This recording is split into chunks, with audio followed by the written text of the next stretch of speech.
Years after the divorce, I ran into my ex-wife and my adoptive sister in a remote little town.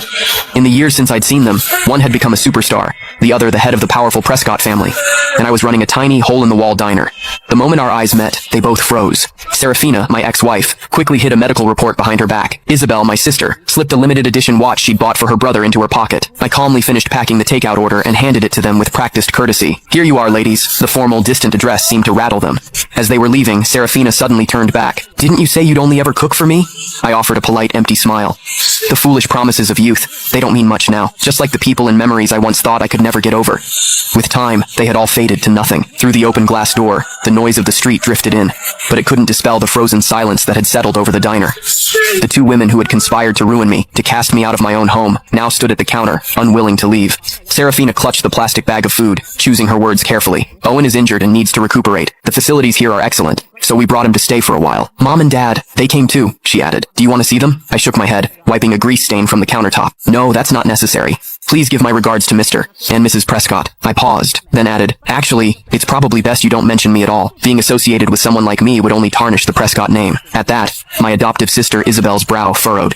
"Noah, these past few years Noah!" A young woman with streaks of red in her hair bounced into the diner, instantly latching onto my arm like a koala. "I'm starving. The school cafeteria food was literal poison today," I chuckled, ruffling her hair.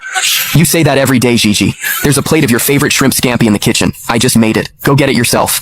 Gigi just hugged my arm tighter, whining, "No, you have to eat with me." Noticing that my other two visitors still hadn't left, my smile faded.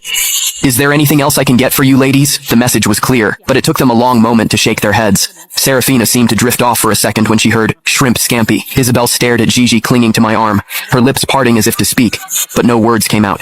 I led Gigi into the back, the curtain falling behind us and cutting off their view. When I came out again, they were gone.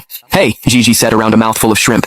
"Did you know them? They weren't here to cause trouble, were they? I've seen them on TV. One's a huge celebrity, the other runs the Prescott Corporation. They're kind of a big deal." I placed another shrimp in her bowl. "Just regular customers," I said with a light laugh. "If I knew people like that, do you think I'd be running this little diner? I'd have moved us all into a mansion by now." Gigi giggled, then leaned in conspiratorially. "I heard that Superstar's husband is the one who's sick. The whole family came all the way out here just to take care of him. Must be nice, having that many people who care about you." I said calmly, wiping a grain of rice from the corner of her mouth. "Oh, I knew exactly how much they doted on Owen Prescott. 8 years ago, for his sake, one of them had publicly accused me of slander and assault, sending me to prison.